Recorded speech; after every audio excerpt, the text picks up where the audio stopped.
আজি বিশ্ব পৰিৱেশ দিৱস। আজি বিশ্ব পৰিৱেশ দিৱসত যোৰহাটৰ এজন ব্যক্তিয়ে ব্যতিক্ৰমী ধৰণে পালন কৰিলে বিশ্ব পৰিৱেশ দিৱস। আজি যোৰহাটৰ দগাঁওস্থিত অনাথ ৰূপত বিশ্ব পৰিৱেশ দিৱস উদযাপন। উল্লেখযোগ্য যে যোৰহাটৰ যুৱ কবি সমাজ সেৱক পাৰ্থ বিজয় বৰুৱাই যোৰহাটৰ দগাঁওস্থিত প্ৰাংগণত অনাথ আশ্ৰমত কণ শিশুসকললৈ ফল মূলৰ গছ ৰোপণ কৰে আৰু ইয়াত থকা শিশুসকলক দুপৰীয়া আহাৰ বিতৰণো কৰে।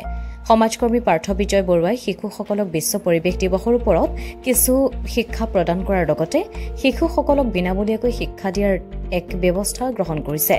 ভৱিষ্যতে আশ্ৰমত থকা শিশুসকললৈ সহায়ৰ হাত আগবঢ়োৱাৰ প্ৰতিশ্ৰুতি দিছে যুৱ সমাজকৰ্মীজনে। যোৰহাটৰ পৰা অনুপম বৰাৰ ৰিপৰ্ট, পোহৰ লাইভ 8।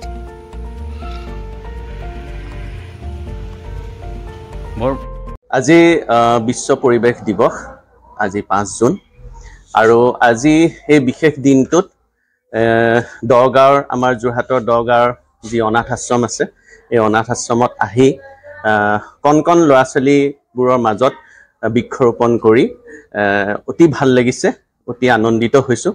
আজি দিনটো মই কওঁ গোটেই বছৰটোত আমাৰ বিভিন্ন আচলতে দিৱস উদযাপন হয়, কিন্তু তাৰ ভিতৰত আজিৰ দিনটো মই ভাবোঁ আটাইতকৈ মহত্বপূৰ্ণ, আটাইতকৈ গুৰুত্বপূৰ্ণ। কিয় গুৰুত্বপূৰ্ণ?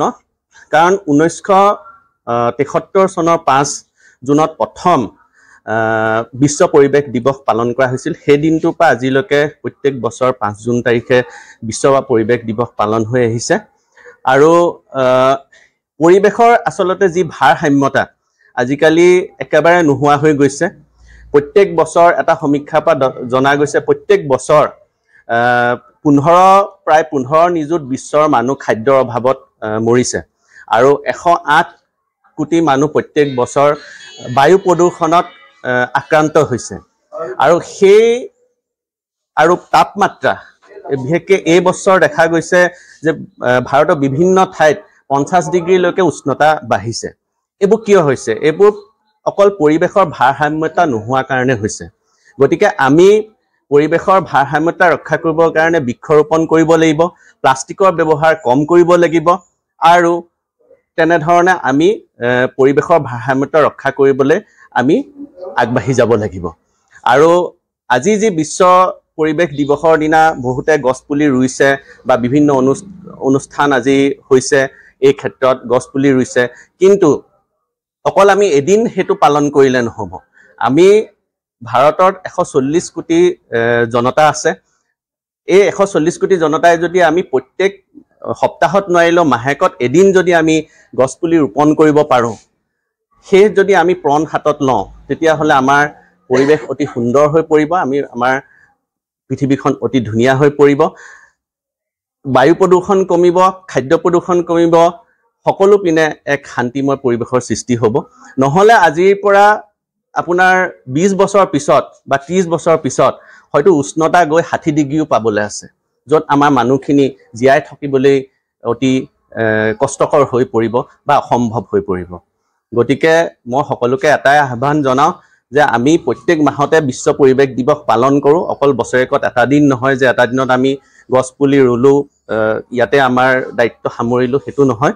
আমি প্ৰত্যেক মাহতে প্ৰত্যেকজন ব্যক্তিয়ে এজোপা গছ পুলি আমি ৰোপণ কৰি আমি আমাৰ যি দায়িত্ব, সেই দায়িত্ব পৰিৱেশৰ ভাৰসাম্যতা ৰক্ষা কৰা সেয়া পালন কৰোঁ। এই মোৰ সকলোকে অনুৰোধ।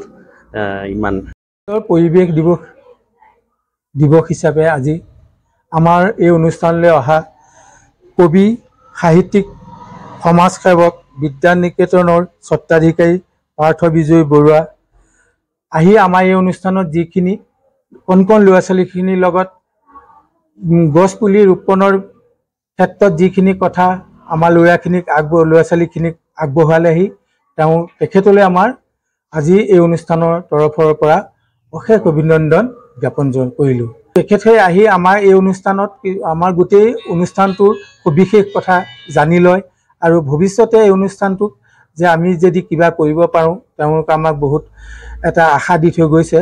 তেখেতসকলে আমি সেইকাৰণেও আমাৰ তেখেতলৈ অশেষ ধন্যবাদ জ্ঞাপন কৰিলোঁ। আৰু কণ ল'ৰা ছোৱালীসকলক আহি দুপৰীয়া এটা যিটো আহাৰ আমাৰ মাজত ল'ৰা ছোৱালীখিনিৰ মাজত বিতৰণ কৰিলে তাৰ বাবে আমি অশেষ ধন্যবাদ। যোৰহাট তথা অসমবাসীৰ বাবে সুখবৰ। উজনি অসমৰ লগতে যোৰহাটৰ শিশু যুৱক যুৱতী মহিলাসকলৰ বাবে এয়া সুখবৰ। যোৰহাটত মুকলি হ'ল লেকমি চেলুন। যোৰহাটৰ গড় আলিৰ এপ'লো টাৱাৰৰ প্ৰথম মহলাত মুকলি ভাৰতবৰ্ষৰ অন্যতম জনপ্ৰিয় salon Lakme salon. Lakme salon মানে ভাৰতবাসীৰ নিৰ্ভৰযোগ্য প্ৰতিষ্ঠান। লেকমি চেলুনখনত আপুনি পাব বিভিন্ন ধৰণৰ সুবিধা, য'ত অত্যাধুনিক যন্ত্ৰৰে আপোনাক সজোৱা হ'ব। ইয়াত বিভিন্ন bridal package, makeup artist, skin care, hair dresser সুবিধা উপলব্ধ হ'ব, য'ত থাকিব ৰেহাই মূল্য।